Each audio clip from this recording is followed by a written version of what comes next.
Certa ocasião questionaram ao Senhor Jesus por que os seus discípulos não jejuavam. E nosso Senhor disse que era apenas uma questão de tempo. Ele falou não apenas o que eles fariam, jejuariam, ele disse não apenas quando, mas ele deixou nas entrelinhas a insinuação até mesmo de por que deveriam fazer. Esse é um assunto importante para todo discípulo de Jesus e é o ponto da nossa reflexão hoje. Fique comigo, nos próximos minutos nós vamos entender um pouco melhor os efeitos do jejum.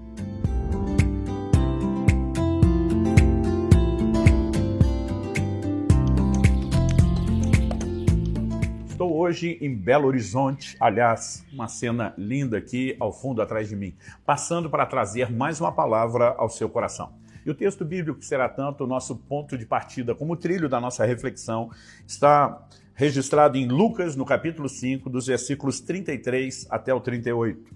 O texto sagrado, vou ler na Nova Almeida atualizada, diz: então eles disseram a Jesus, os discípulos de João frequentemente jejuam e fazem orações, e os discípulos dos fariseus fazem o mesmo. Mas os seus discípulos comem e bebem. Jesus, porém, lhes disse, será que vocês podem fazer com que os convidados para o casamento jejuem enquanto o noivo está com eles? No entanto, virão dias em que o noivo lhes será tirado. E então, naqueles dias, eles vão jejuar. Também lhes contou uma parábola. Ninguém tira um pedaço de uma roupa nova para colocar sob roupa velha, pois se o fizer, rasgará a roupa nova, e além disso, o remendo da roupa nova não combinará com a roupa velha. E ninguém põe vinho novo em odres velhos, porque, se fizer isso, o vinho novo romperá os odres, o vinho se derramará e os odres se estragarão. Pelo contrário, vinho novo deve ser posto em odres novos. Essa abordagem que fazem em relação ao Senhor Jesus acontece numa época e num tempo onde o jejum era comum para os judeus. Embora no Velho Testamento houvesse apenas um imperativo, uma ordenança ou exigência de um único dia de jejum anual, que era o dia da expiação, o chamado Yom Kippur. Posteriormente, no período pós-exílio, eles passaram a ter 4 jejuns anuais. Nós entendemos, olhando o registro das Escrituras, que era hábito jejuar. Ao longo do tempo, isso se desenvolveu, como parte da prática, do relacionamento que eles tinham com o próprio Deus. E interessante que eles começam dizendo, olha, os discípulos de João, aqui uma menção de João Batista, frequentemente jejuam. O dos fariseus também.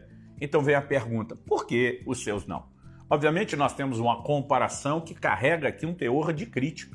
Imagine alguém se dirigindo aos pais de uma criança e dizem, olha, os filhos de fulano se comportam, os filhos de Beltrano são bem educadinhos, os de Ciclano são exemplos, mas os seus, obviamente a pessoa não está elogiando nem a criança e nem os pais. Ao criticar os discípulos, obviamente estavam criticando também o discipulador. E naquele momento, Jesus, que obviamente já tinha feito um jejum marcante, poderoso de 40 dias, não apenas não tinha nada contra o jejum, como o praticava, o ensinava aos seus discípulos. Por exemplo, em Mateus 6,16, ele diz, quando vocês jejuarem. Ele não diz se, como se fosse uma possibilidade. Ele trata como fato, deixa claro que esperava isso dos seus discípulos e os orienta a respeito de como fazê-los. No entanto, a resposta de Jesus, usando uma alegoria que culturalmente todos entendiam, ele diz, olha, não se pode jejuar enquanto o noivo está presente. Os convidados do casamento não vão fazer isso. Mas Jesus está dizendo, virão dias em que o noivo será tirado. E quando Jesus se refere ao noivo será tirado, não estava falando dos 3 dias de ausência entre a sua morte e ressurreição. Mas estava falando que depois de sua morte e ressurreição, quando fosse assunto aos céus, até que retornasse, toda a história da igreja seria marcada pelo jejum sendo praticado pelos seus discípulos. Portanto, sabemos que o jejum é uma prática bíblica, é do Novo Testamento, da Nova Aliança, que o Senhor Jesus espera isso dos seus discípulos e dos seus seguidores. Mas Jesus não falou apenas o que eles fariam, jejuar. Ele também disse quando, a partir do momento da sua retirada. É evidente, quando olhamos no livro de Atos, os apóstolos jejuando, que eles praticaram aquilo que o Senhor esperava deles. Embora muitas vezes as pessoas questionem o fato de que nas epístolas nós não temos ordenanças ou instruções claras para se jejuar. Nós percebemos Paulo mencionando várias vezes jejuns, nós lemos no livro de Atos por pelo menos 3 ocasiões distintas Paulo praticando o jejum e o mesmo apóstolo Paulo que dizia que as pessoas deveriam ser seus imitadores como era de Cristo. Obviamente nós sabemos que Cristo jejuou, Paulo jejuou imitando Cristo e esperava que nós o jejuássemos. Então, embora não haja nenhum imperativo específico sobre o jejum, não há nada nem que substitua a ordenança de Jesus e nem que possa nos levar a pensar de forma contrária. Mas mais importante entender o jejum, que era o que eles fariam e quando fariam, nós percebemos que é uma insinuação ou um apontamento indireto do porquê o jejum seria necessário. Eu tenho entendido que se nós não compreendemos os efeitos do jejum, o que ele produz, talvez nós não vamos ter o estímulo correto para jejuar. Muitos têm feito isso de forma equivocada. Jejuam como se fosse uma espécie de barganha, de moeda de troca, né? Alguns acreditam que por conta do seu sacrifício Deus lhes deve algo, e isso é inconcebível quando pensamos na harmonia da doutrina bíblica, porque tudo que recebemos de Deus é uma expressão da graça que se acessa mediante a fé. Deus não deve nada para ninguém porque aquela pessoa jejuou. Davi jejuou por 7 dias, esperando que uma criança sobre a qual havia sido dada uma palavra e uma sentença de juízo e de morte por causa do pecado que Davi havia cometido, não apenas com Batseba, mas também do homicídio contra Urias, né, que Deus revertesse aquele quadro, e não importa se Davi passou 7 dias jejuando, Deus sustentou a sua palavra e o seu decreto. Deus não deve nada para ninguém que jejua. O jejum, na verdade, não muda Deus, mas o jejum nos muda. E é importante que a gente entenda esse efeito e essa dinâmica.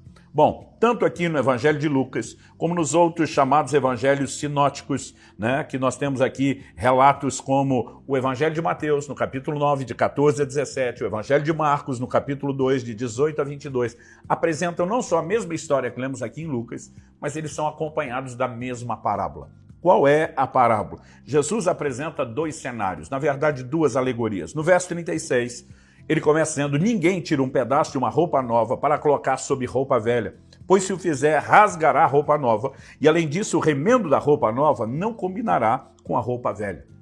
Basicamente, roupa na Bíblia fala da condição do homem diante de Deus. Então, desde Gênesis até Apocalipse, onde a Bíblia fala sobre lavar as vestes no sangue do Cordeiro, vestes fala da condição do homem diante de Deus. Então, o que Jesus está dizendo é que a proposta do Evangelho oferece ao homem uma nova condição. O homem, por sua vez, antes de receber o Evangelho, na sua velha condição, precisa entender a necessidade de uma troca e não de uma adaptação.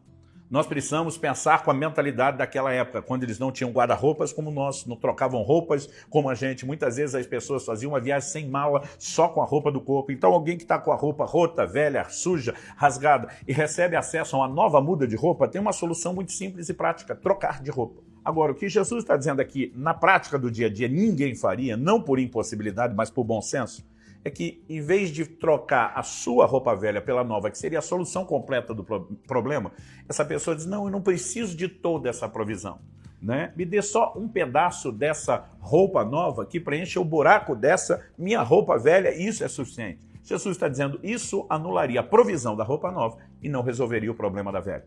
Basicamente, ele está dizendo que quando o Evangelho chega, nós precisamos aceitar o renovo que ele proporciona e não tentar viver de remendo. O que é tentar viver de remendo? É tentar adaptar o novo de Deus na nossa velha estrutura. Muitas pessoas têm corrido nesse erro. A mesma coisa é vista na parábola do odre.